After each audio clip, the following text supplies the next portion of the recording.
In December 208 AD, Cao Cao withdrew to Jiangling after his defeat at Red Cliff.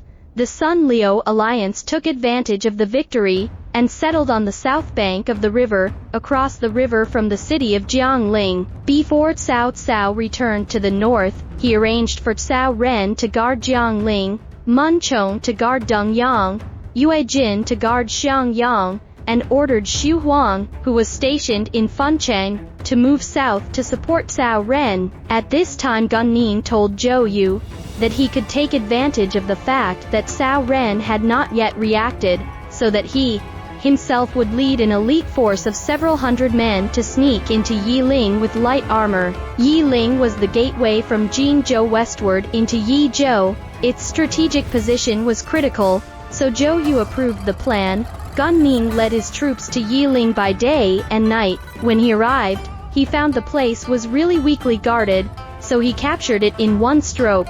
Upon learning the news, Cao Ren immediately sent his troops to attack in an attempt to recapture Yiling. At that time, Gan Ning only had a few hundred soldiers in his hands, and together with the surrendered soldiers he had taken in after the city's capture, there were only about 1,000 men. But Cao Ren sent a full 5,000 to 6,000 men. Cao's army staged a series of strong attacks, and set up high platforms outside the city, shooting arrows into the city.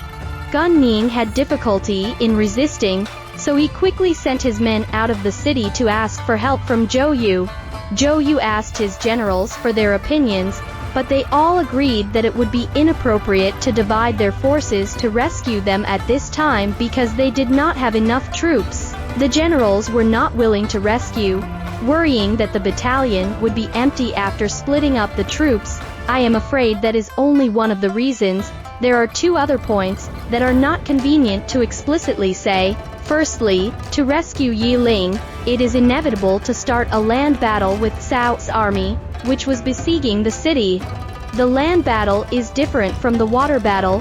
Facing the famous Cao army, Jiangdong generals had no idea in their hearts, and the second is Gan Ning's identity. Gan Ning was a native of Ba Commandery in Yizhou, and was a bandit before he became an official under Liu Yan, the former governor of Yizhou. After Liu Zhang succeeded to the throne, Gan Ning rebelled, and was defeated, so he went east to join Liu Biao, and was attached to the army of Huang Zhu, the governor of Jiangxia. During this period, he also shot and killed Ling Tong's father, Ling Cao. Shortly before the Battle of Red Cliff, he led his troops to Sunchuan. The several lords along the Yangtze River, Gan Ning can be said to have joined all over, from the upper reaches of the Yangtze River all the way to the lower reaches, during which he had rebelled several times, although he fights fiercely, but the experience of him in Jiangdong is too light. That is why the generals are unwilling to risk their lives to save him, and intend to watch him die on his own. Only Liu Meng strongly advocated for rescue. He said to Zhou Yu, "I will go with you to rescue Gan Ning. We can send people to block the mountain road with trees. The enemy cavalry can't get through, and we can still get their war horses. On this side of the battalion you can let Ling Tong stay behind. I guarantee that even if Cao Ren attacks, he'll have no problem holding out for 10 days. Zhou Yu took his advice, and personally led his army to Yiling, and blocked the retreat way of Cao's army. Upon arrival, Zhou Yu commanded his generals to attack Cao's army at night, and won, with more than half of them killed or wounded. The remaining part fled over the night. Zhou Yu led his troops to follow closely behind, and Cao's army soon encountered a roadblock. The cavalry really abandoned their horses and fled on foot. The Wu army captured 300 horses alone, which boosted their morale. After returning to battalion in triumph, Zhou Yu then ordered his main force to cross the Yangtze River, and began to attack the city of Jiangling on the northern bank. At that time, thousands of Wu's vanguard crossed the river first. Cao Ren stood on the top of city and saw this scene, first ordering his general Niu Jin to lead 300 men to meet the battle.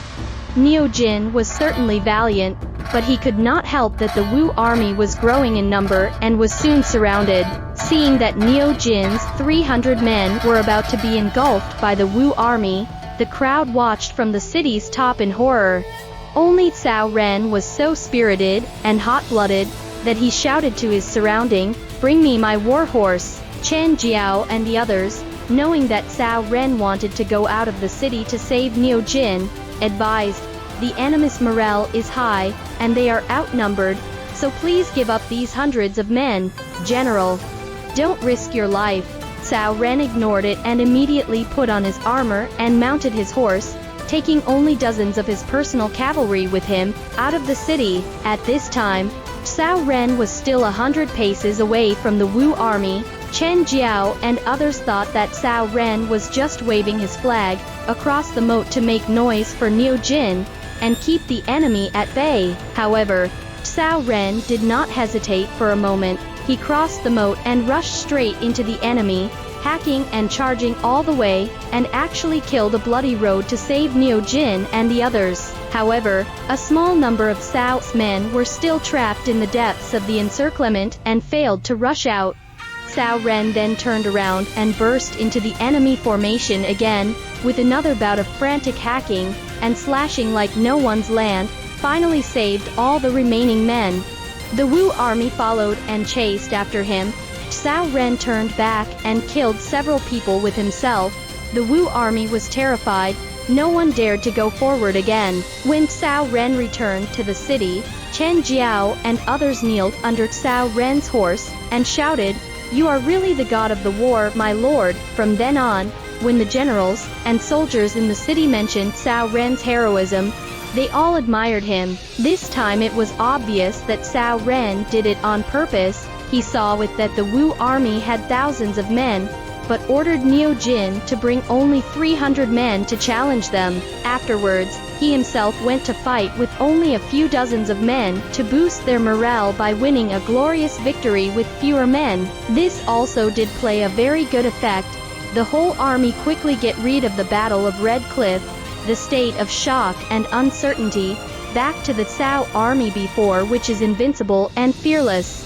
If not, I am afraid that Jiangling would have been lost soon. Cao Ren is indeed a courageous and resourceful man, who can take on a great responsibility.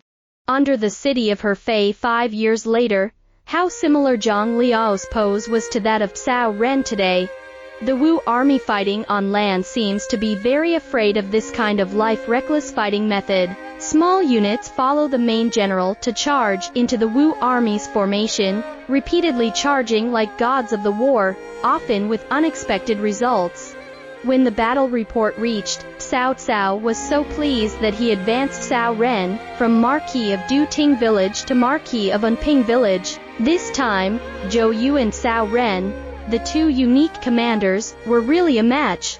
One of them saved Gun Ning, the other saved Niu Jin. Both of them built up their reputation and boosted their morale in the process of saving the generals under their command, so it is considered that each of them has played a good hand of cards.